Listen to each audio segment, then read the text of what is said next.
Hello. Hello. Hello, Lara. And Hello. Alika. For me. Pardon? I said good morning for on my time zone. 4 p.m. here. Good afternoon.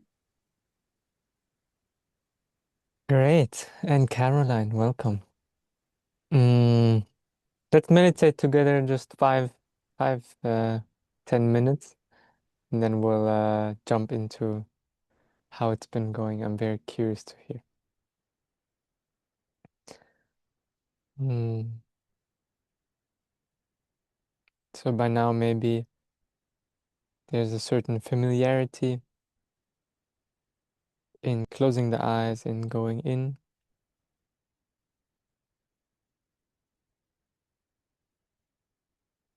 Naturally, you start noticing your breathing.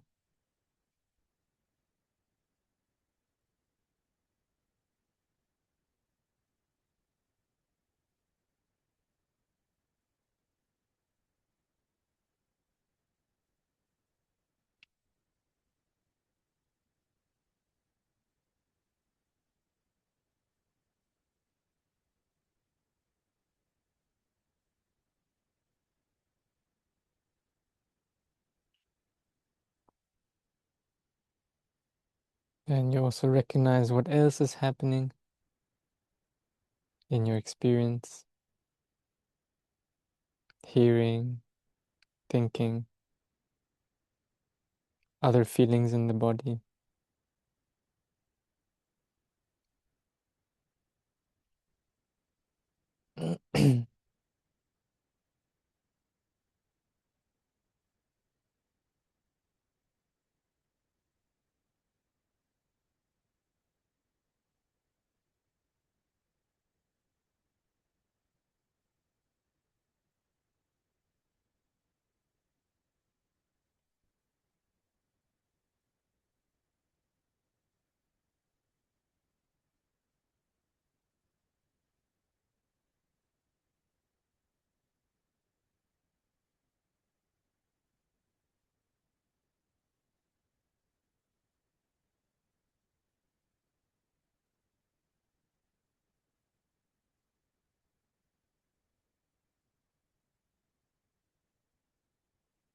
And whatever's happening, you are just aware.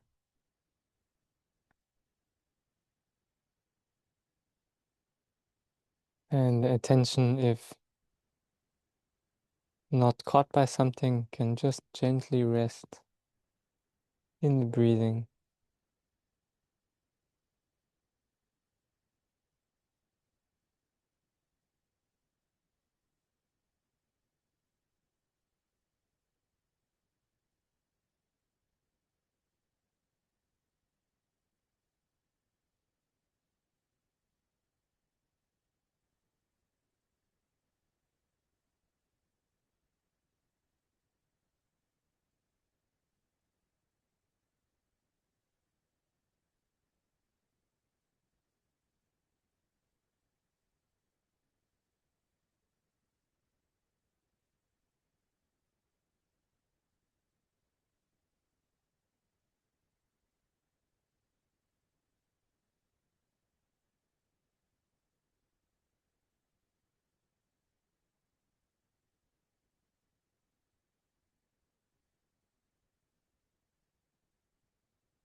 And if there's anything there which is kind of hovering around the background, something that's bothering you or something you're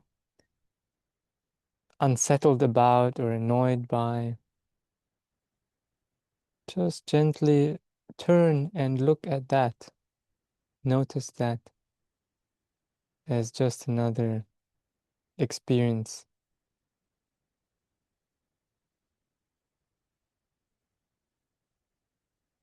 a certain energy in the body mind.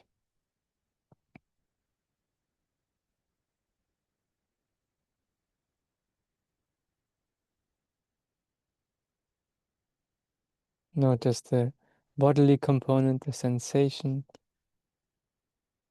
the quality, location, size, and notice the thoughts.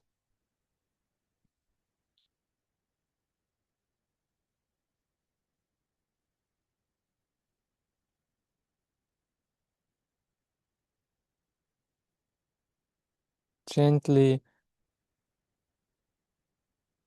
when we observe it, when we become aware of some phenomena, we loosen our identification with it.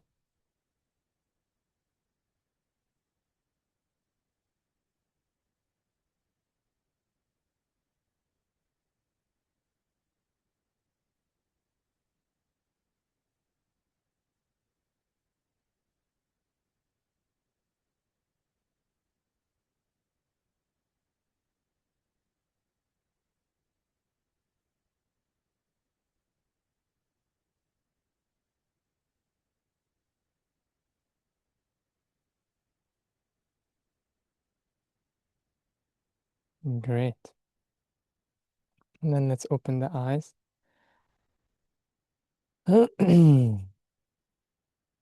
Hmm.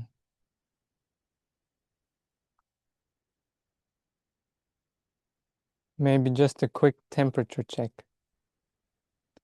I will ask like a few different questions, and you can just either put your hand from here to here to here. Okay. It's good if you can switch on your camera for this. Um,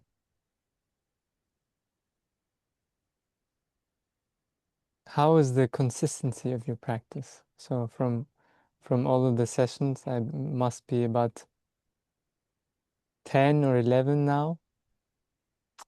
Uh, how consistent have you been with this, with practicing them?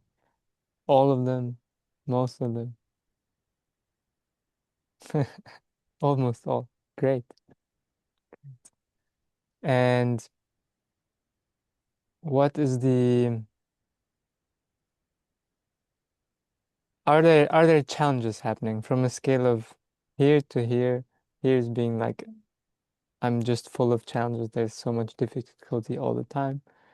And here being like, oh, there's no challenges at all. Mm.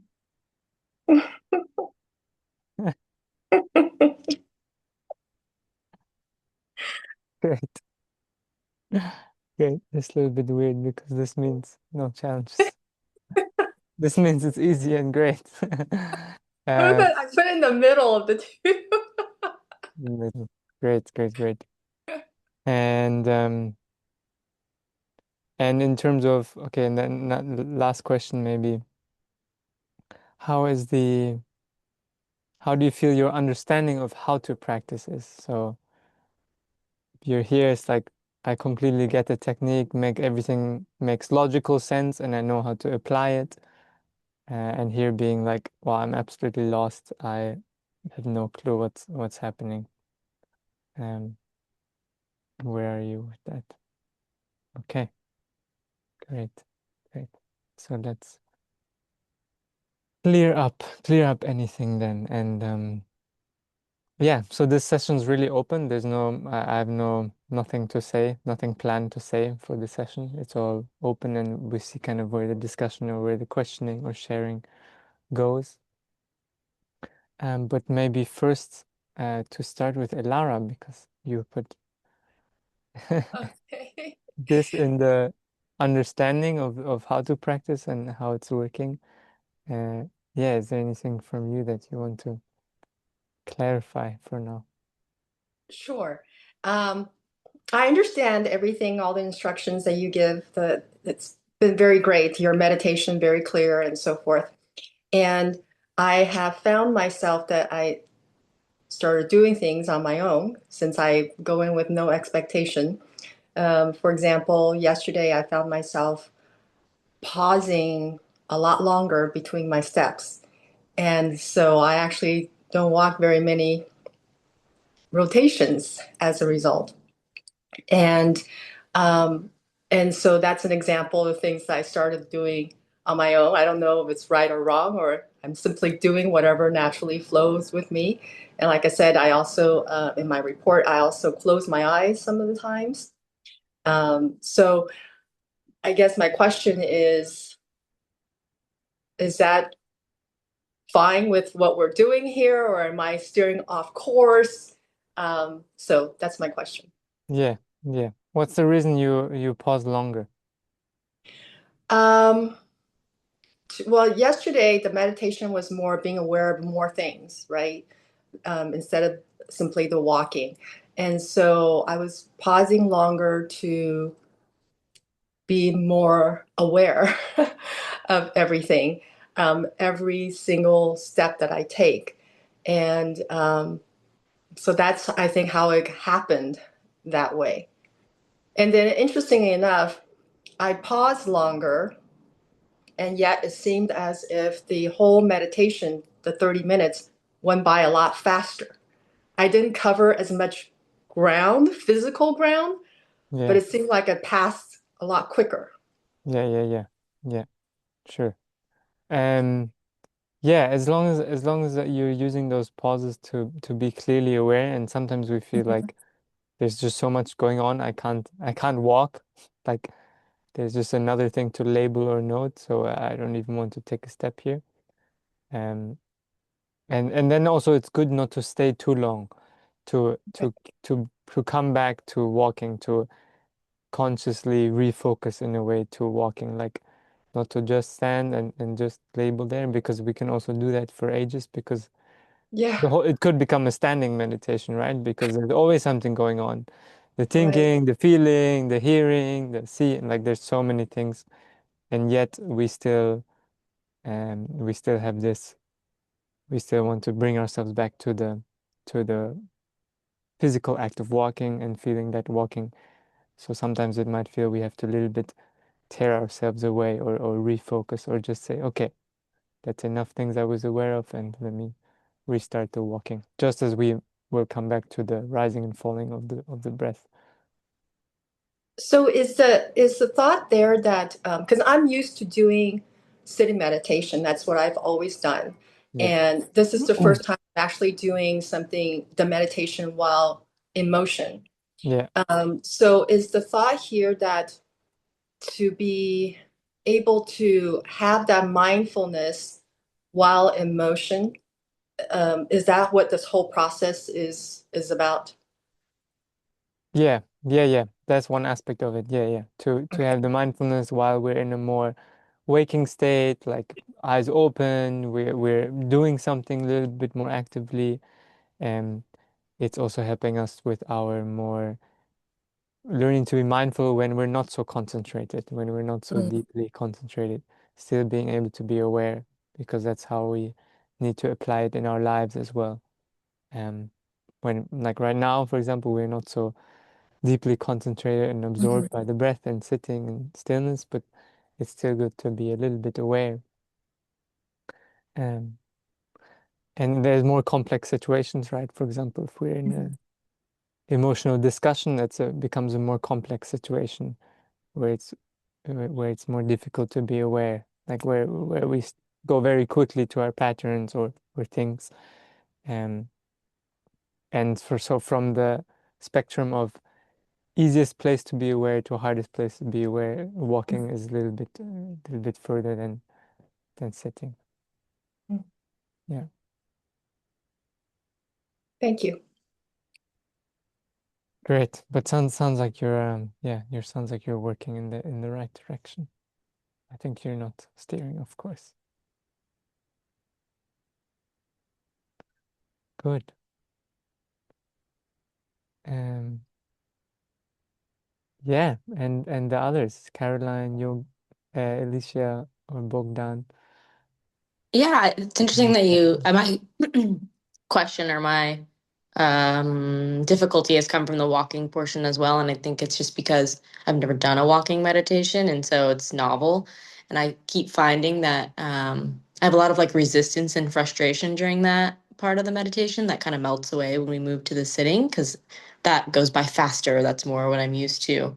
But yeah, I'll be like doing the walking and meditation, and then sometimes I'll catch my mind being like, is this almost done? Like, are we almost like it's tiring, I think, for me, maybe, because it is, there's more you're paying attention to. So I'm trying to work on that resistance to that, so that I'm not distracted by the irritation that's bubbling up and letting it just arise and saying, okay, I'm irritated, like, but I'm gonna keep going, and not letting it be a deterrent. Yeah, yeah, nice. Yeah, I think that's quite common with the walking meditation at first.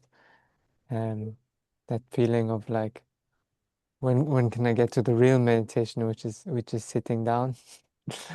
And here it's really nice to see how we can study how we can find the qualities of sitting meditation even when we're doing walking. So to bring more a sense of rest, for example, into the body when we're doing the walking. And like Ilara was sharing in Sunday, that she was feeling this continuous forward energy or forward motion while walking, and it was helping her to kind of come back and just get into a more center and just see this moment as this moment, rather than being in that forward thing. That can also support with walking. Also, if you're going more into detail, you go a little bit more into the detail of the sensations, but without trying too hard. If we start trying hard, that's when we will build tension, and that's also when we have tension, there can also be irritation, which comes with that tension. So it's good to stay really nice and relax and just take it one step at a time without that step that step already being the destination in itself. Um, So when you feel that tension building or that frustration, is it best to like pause and stand for a minute and then try to like recenter and then continue walking, or do you walk through that and just kind of yeah, let it it's good run to its it's good to course? pause, Okay. take a moment, recognize what's happening. Ah, okay, irritatedness, but be careful, don't make it, I'm irritated.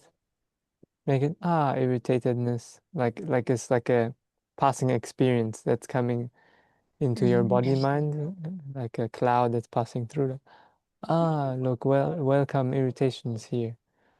And then you can maybe feel also the feet, feel one breath. Okay, and then let's continue. And with this very like if you're listening to my tone of voice now, it's very gentle, chill, and this is how you can also play with your inner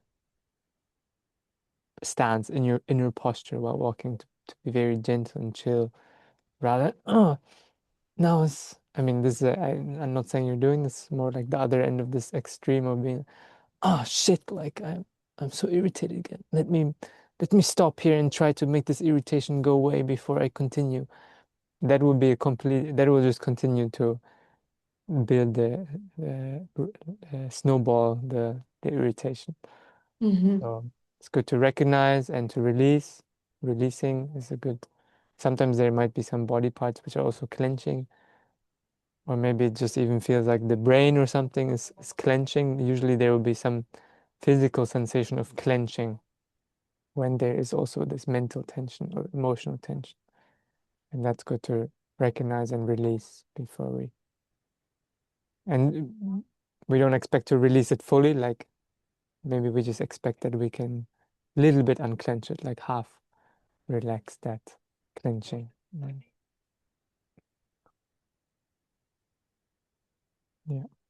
Is that helpful? It's really helpful. Yeah, thank you. Yeah. Okay. Cool. Anything else, Caroline, or happy to No, that was my explore main other? thing. Yeah, yeah. Maybe something else will. Okay. Okay. I just found like I've done all the practices, and I found kind of thinking about it was where some resistance might come in, like, oh, I have to go and do my meditation now. Whereas if I just get up and do it, it's just easier. There's less resistance. And then what I did notice was when you would say, for the last few minutes, that's when my resistance would go up, and I would think about, oh, is it over now or is it ending?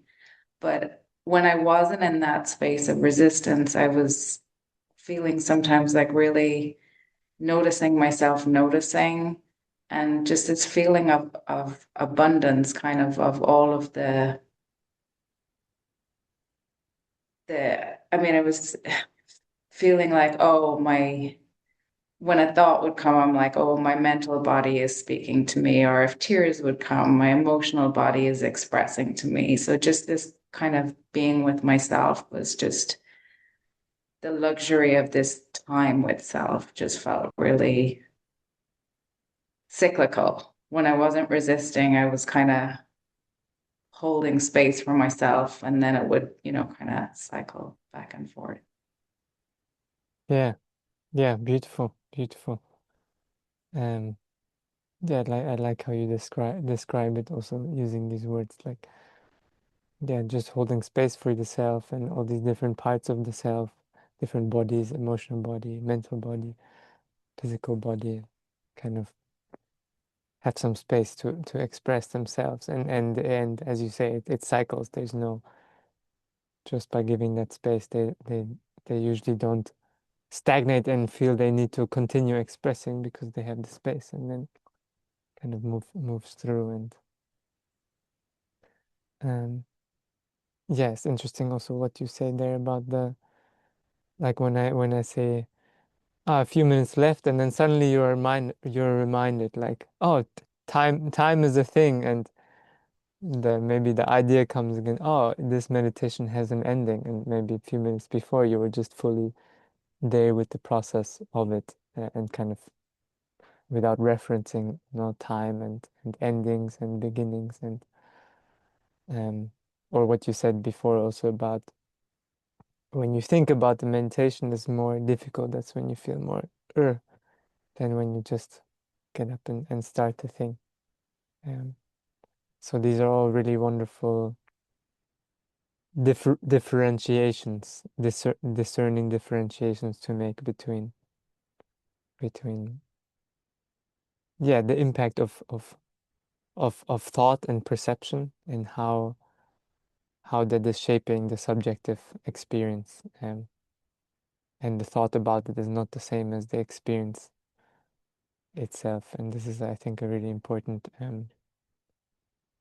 first stage. The body mind separation, the thought about something and the experience itself is not the same, not the same thing. Even we take it all the time to be the same thing.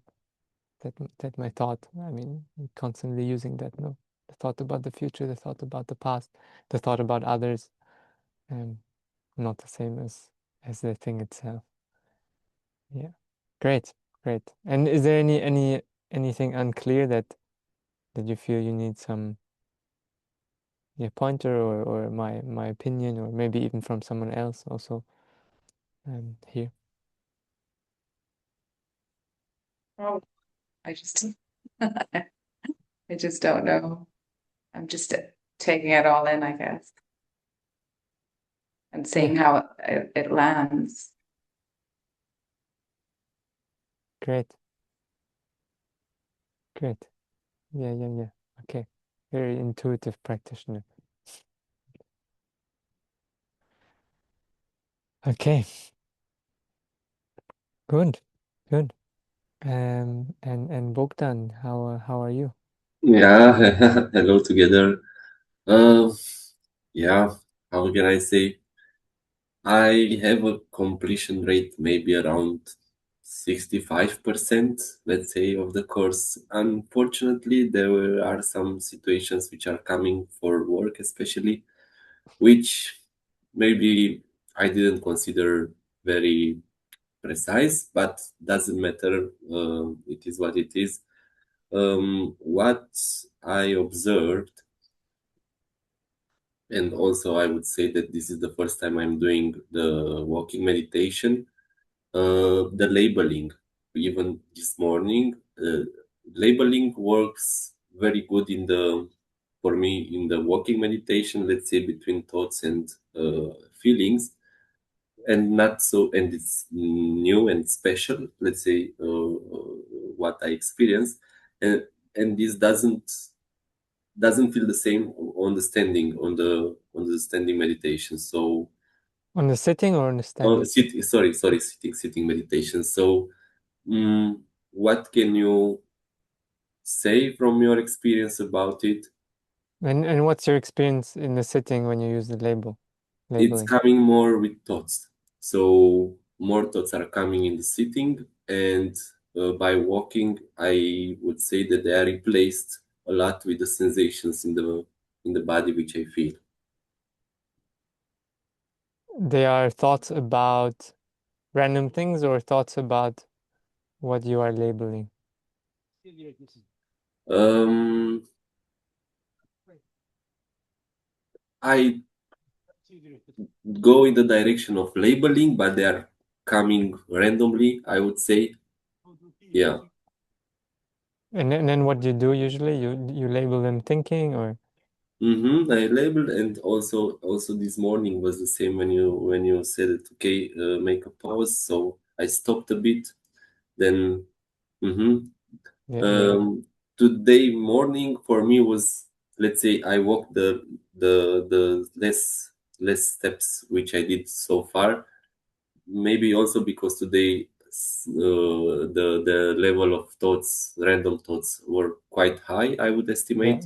Yeah. And but it was still interesting because I was sketching and yeah, going on the other side by feeling.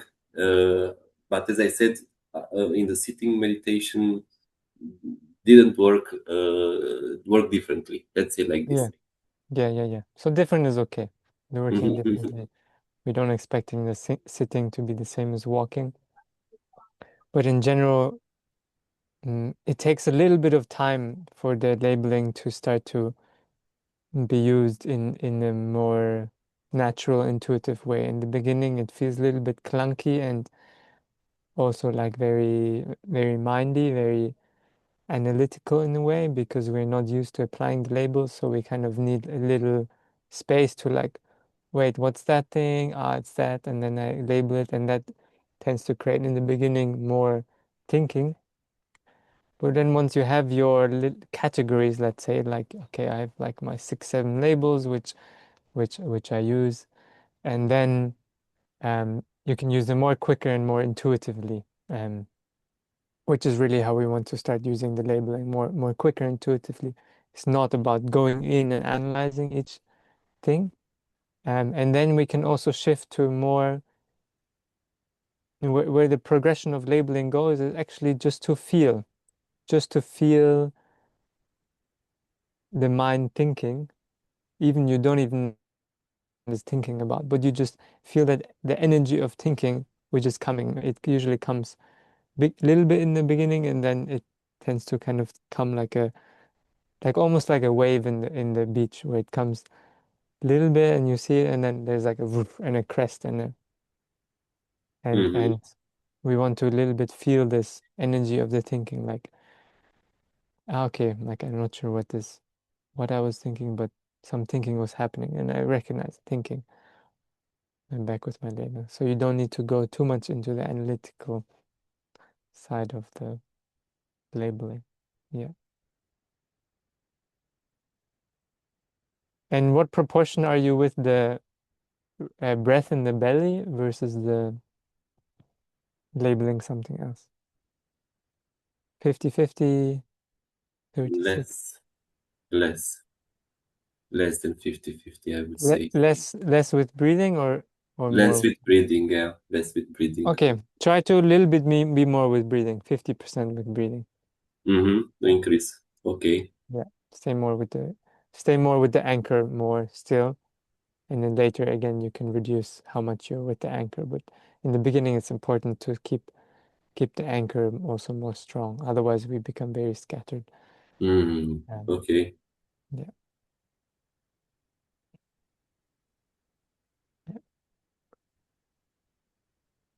Is the labeling supposed to help us be more conscious so we're able to let it go as these thought, whatever distraction or awareness? So we're aware of it and then can choose to let it go because we are conscious of it. Is that what Yes. the labeling Yes. does for us? Mhm. Yeah. The labeling is to recognize it happening, like clearly recognize, okay, this is here, and to be able to release it in that same instant, ideally. Like in the beginning, we need to more like consciously like, okay, this thinking is here, like I can consciously relax it or something, but then more naturally, it's becoming more quick, like, okay, the recognition and the release of it can almost be simultaneous. But yeah, that's the, yeah, to make conscious things which are usually happening unconsciously, and that we are usually just fully identified with, a particular thought stream, a particular thing, like, yeah, maybe the energy of sadness or annoyance or desire or greed or hatred about something, or feeling judgment about myself or about what happened or something, any different kind of thought stream and energy underneath that, and becoming conscious of that instead of taking your seat in it and believing it fully, like, okay, like separating out a little bit from it, and with some detachment, like, okay, this is worried. There's just a feeling of worried that's appearing, and I don't need to identify, I don't need to make it, I am this and this, or I am worried, but just worriedness appearing in the experience. And then worriedness loses its fuel, the fuel that it depends to continue running, which is the fuel of identifying with it, and usually wanting something else, the grasping. That's the fuel that this thought stream in this state depends on. And if you take away that fuel by labeling it, by separating out from it, by giving it space to, it's not we're blocking it, we don't want to block it, because if we block it, then we suppress the energy, and it will sit, and it will have some tension, or it will come up different way. But kind of just, okay, this is worriedness, and worriedness kind of loses its momentum, sometimes quickly, sometimes takes some time. Yeah. Yeah, I found that initially when I was doing that, be more aware that I realized I was actually reaching for things. So that instead of having it simply be there for me, for example, if I hear a sound, I would listen to what is that sound? Instead of simply noticing and then move on, so to speak. So I think it's in line with what you're saying about the labeling. It's the same thing, is that I don't have to be aware to the extent that I follow it and reach for it instead of simply being with it and flowing with it. Yeah, yeah, beautiful. Yeah. Yeah, we're hearing something, and then there's the object which we're hearing. In this is like Buddhist terminology, like they have like the hearing, and then they have the object of the hearing, which is the bird that caused the sound. And then the mind usually goes straight to the bird and thinking about the object, which then is becoming this whole mental story and imagery. But we just want to kind of stay at the door, not go into the room, just stay at the door. Okay, this is this thing and thing. So staying at the door of experience.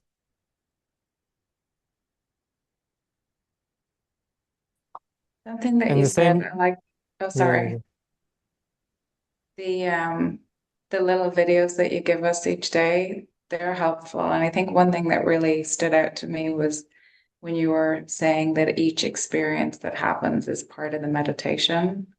That was really a helpful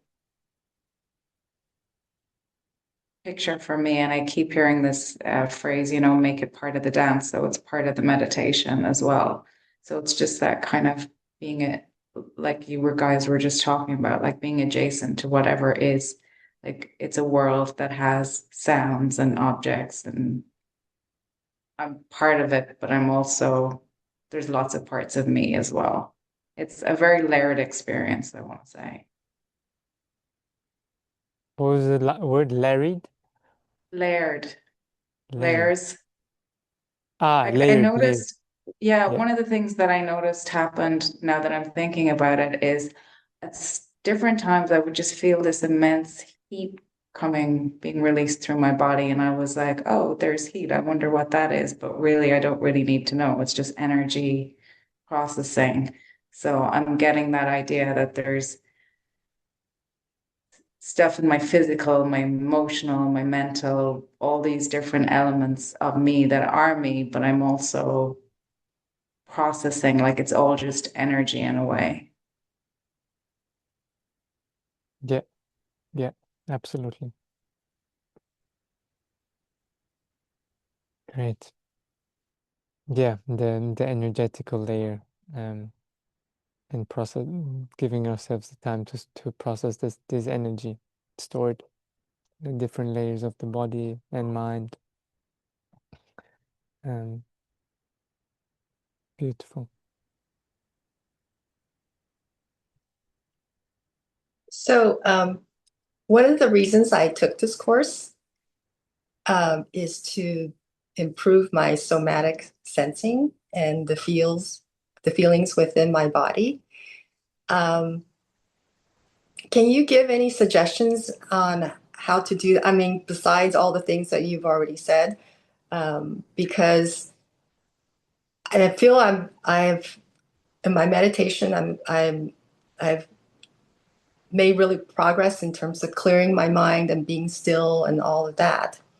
And then how do I go deeper in terms of sensing what's within my body? Yeah, yeah, nice. Yeah, I'm glad you bring that up actually. The body is super fundamental in Vipassana meditation. So I'm also a somatic because I do a lot of improvisation dance, and the somatics is super important in that, and deep somatic awareness. Um, and in Vipassana, the body is so key because it's where we feel all the things. Even thinking appears somewhere in the body as a sensation. So all phenomena that we're experiencing in Vipassana on the cushion, we can always experience it more from like a mental perspective, like, okay, like I know that I'm thinking about this thing because I'm hearing my own voice speak about this thing, or I'm seeing some images in my mind about that.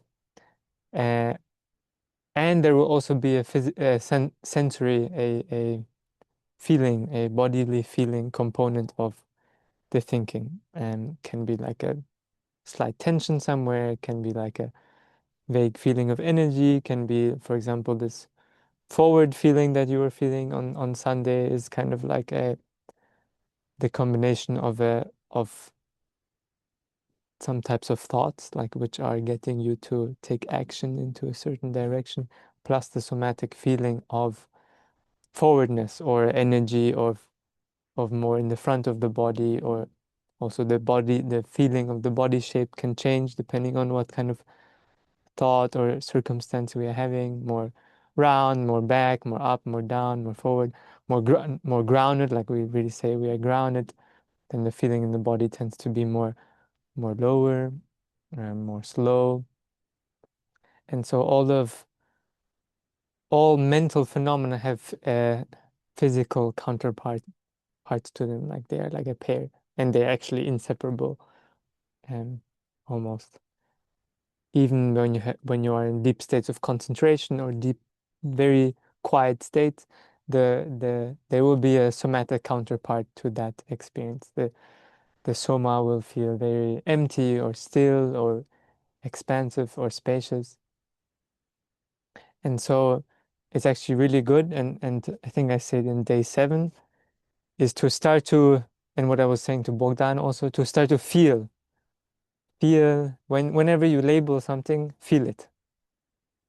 And where do you feel it? You feel it somewhere on the body.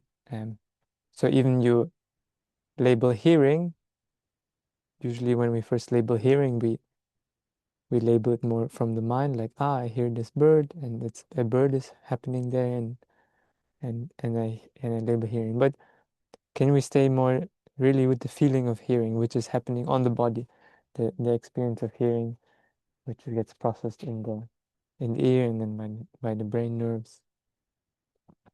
And the feeling of hearing actually happens here, and then the mind very quickly projects it out into some location over there, or that car was over there, or,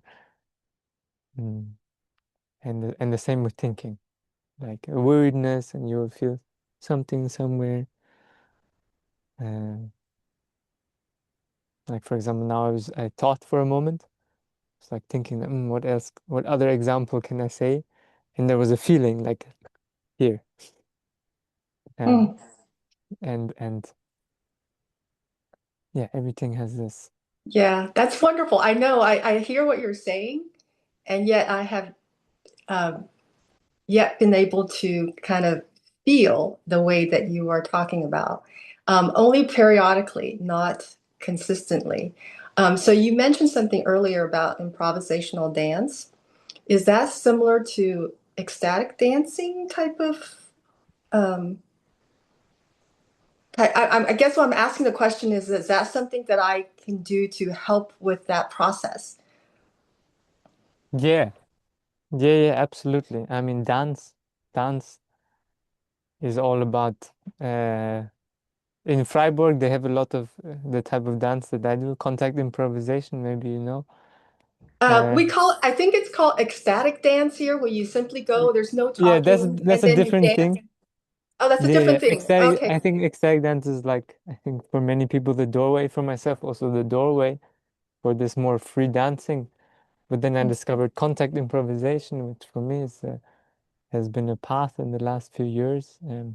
I also Okay. teach it actually, and Oh, and yeah, like all forms of movement, they are really beautiful also for getting a uh, deeper level of sensing in the somatic, in the somatic body, and a little bit different dimension than with the sitting.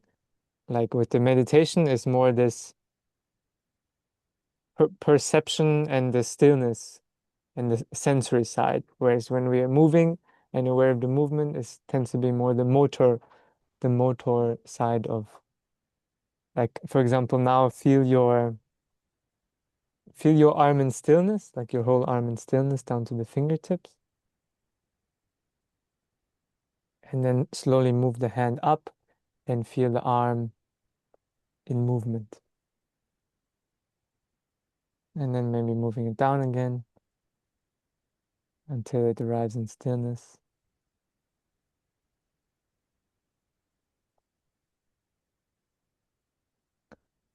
And there tends to be a very different experience of feeling the body in stillness, which is more the sensory nervous system, the nerves which are coming in from the periphery to the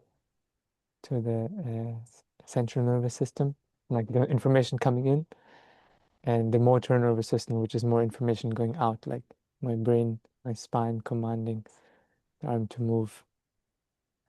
And how did I get here? Yeah, different parts of the somatic body, and learning to sense them. It's reminding me what you're speaking of is reminding me of that Rumi quote in order to enjoy the in order to understand the dance, we must understand the stillness. And in order to understand the stillness, we must understand the dance. Hmm. Hmm. Yeah, beautiful. Yeah, amazing. Um, yeah, I feel that the two are really, for me, more and more supporting each other. The dance and the meditation, and the life and the meditation. Yeah. I feel like when we move our bodies, like we are creating energy. It's reminding me of Tai Chi and Qigong and all those kinds of things, which to me are also kind of meditative practices, but just more active in a way. Yeah. Yeah. Absolutely. Very deeply meditative practices. And yeah, and what you said, there's this active component about moving energy with conscious intention, like inhaling and moving the energy up the body, exhaling, moving it down the body. And that's a different type of cleaning also of the energy. In Vipassana meditation, we're doing it with non-interference, with stillness, with like holding space, like you said, and the natural energies which are there, which are stagnant, which are stuck, which are not in the right place, they are sorting themselves out and settling. Usually in the meditation, then the energies they're more settling over time, more and more settling, more and more becoming subtle, more subtle, more subtle, until there's almost nothing left.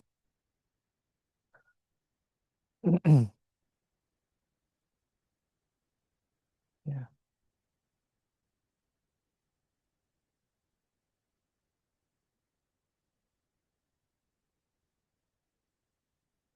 very interesting.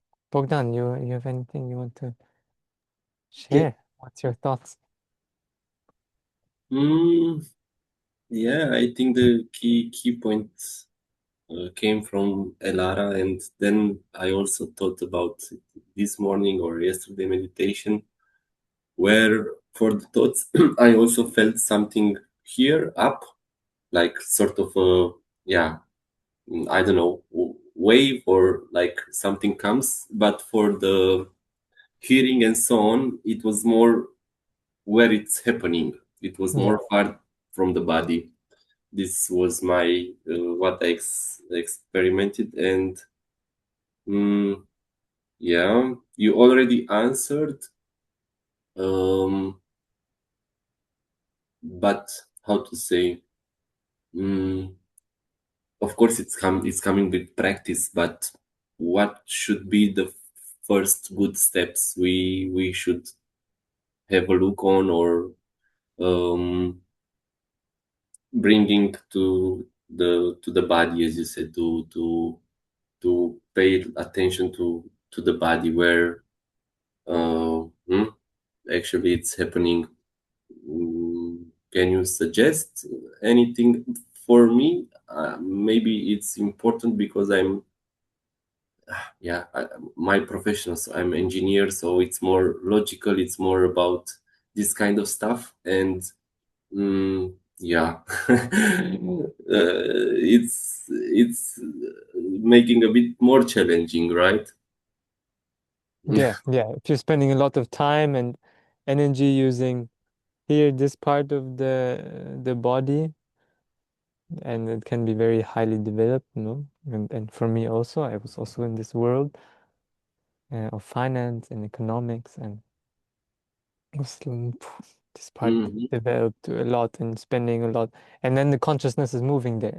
The energy of the whole body is moving there in the time, in the place that we spend. Energy being also having a very physical counterpart, like the electricity in the nervous system, the blood flow. Like maybe you also mhm, feel like when you spend many times, a lot of time on the computer, then you feel like, oh, like a lot of blood is in my head and my fingers are getting cold or feet are mhm, cold or something because of literally all the energy, all the blood that moves there. And so that's why we use the walking also is a really beautiful way to ground more in the whole body. Where we are bringing awareness is also usually then also where energy will start to flow more. So when you mhm, are walking and you are more grounded with the body, the full body walking, the feet on the floor, the soles of the feet, but even the whole body, feel more the whole body, give less importance, give more importance to the body from the neck down, I would say, less mhm, importance from the neck up, and feel what's going on there. Always checking in, and not only feeling like from up here, looking down at what's going on down here, but see if you can really become more down and inhabit more fully the body while you're practicing the walking meditation. mhm. And then Okay. also in the sitting meditation, that's why we're using the breath in the belly, because the belly is more the center of the body. It also then can tend to lower the energy of the body from here to more down, and then you can feel more, yeah, feel more that you are the center of the body. You are not the head, you are not somewhere behind your eyes. You are more just there in the center of the body and meditating from that place. Mm-hmm. Taking your seat there and meditating from there. And of course, the habit will be you will jump up into your head, into your mind, into knowing the world through your mind, through your intellect, because that's how we are used to doing it, how we have been trained from school and everything. And it's good also, but finding different alternative ways also by dropping deeper into the body and would be more also an intuitive, more intuitive sense. There's also practices where we work more with the heart, where we shift more energy to the heart center, like loving kindness meditation, what we do for a few minutes in the end of the practices, and knowing the body, knowing the experience, knowing the life, the world, inside, outside, more through the heart. Mm-hmm. And Yeah, quite yeah, interesting. Also, as you said that now we are living more in this way. I would say unfortunately, because especially for the laptop and so on, maybe if you are doing some activities with your hands, even it's an, let's say, a sort of intellectual activity, but it's different than staying in front of the laptop for few hours each day. I would say, at least from my experience. um, yeah, because it's hard to balance back. 8 hours in front of the computer, and let's say 2 hours if you are lucky on the meditation in these 10 days, it's still four times less, huh? Yeah. But yeah, interesting. I will, yeah, I want to yeah, to bring oh, this that's cool. information more. May I ask also the recommendation for the dance you said in Freiburg, Contact improvisation. contact improvisation? Okay. Great, also movement, dance. Yeah, any conscious embodiment practices are great for getting more in the body. Like like sport or movement where you are also being, where part of that activity is being conscious of the body. So not just Mm-hmm. like if we go to the gym and listen to the podcast while moving the weights, it won't have the effect of bringing us more deeper in touch with the body. It will just train the muscles. Mm-hmm. But even if we go to the gym and we're deeply feeling the sensations and the experience internally of lifting the weights, then it can become a very deep embodiment practice.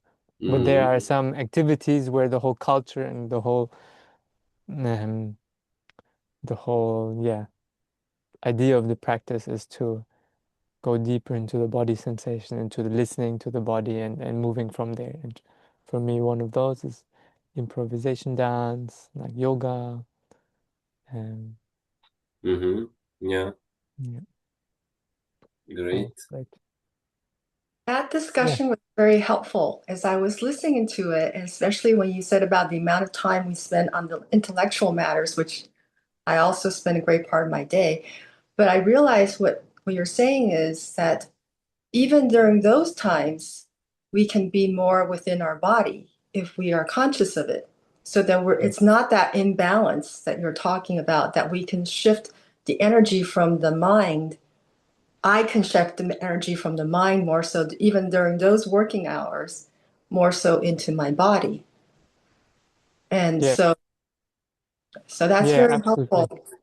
With practice, this is really difficult. Yeah, This takes really conscious intention and pausing right. and stuff to do, like pausing the work and checking in with the body, and during the work checking in with the body. And for me also, I get lost in the computer world. If I do computer 2 hours in a row, then usually by the end of 2 hours I'm disembodied. And my consciousness is outside of my body again. But if Mm, I shorten the period, like maybe maximum 1 hour, then take some 15-minute break, and then it's helping mm, to stay there in the more felt experience of. yeah, But yeah, it's very quick to. yeah, I can see that. That's actually very helpful. I'm gonna start doing that more. Great. And to continue here, would you recommend the walking meditation? Let's say for this small break, I yes, honestly speaking, I wanted to try tomorrow. As also, I said between 1 and 2 hours to make a stop. And I was thinking to do a walking meditation. Mm, yeah. Yeah, yeah. You can do five. You can do like a 5 minute. You can do 5 minutes walking, 5 minutes sitting. It's possible. You can do 10 minutes walking meditation just like that. Yeah, experiment with it. Enjoy, experiment, see what works. Maybe sitting works better, maybe moving works better. See Mm-hmm. what helps you. I think it's nice to experiment. Yeah. Yeah, great. Anything from you, Alicia? Thoughts? Otherwise, we'll maybe come to the end of the session. So information that we've covered. So it's been a good break during my days working at the computer. Great. Great. Yeah, okay, good. Enjoy the rest of the practice and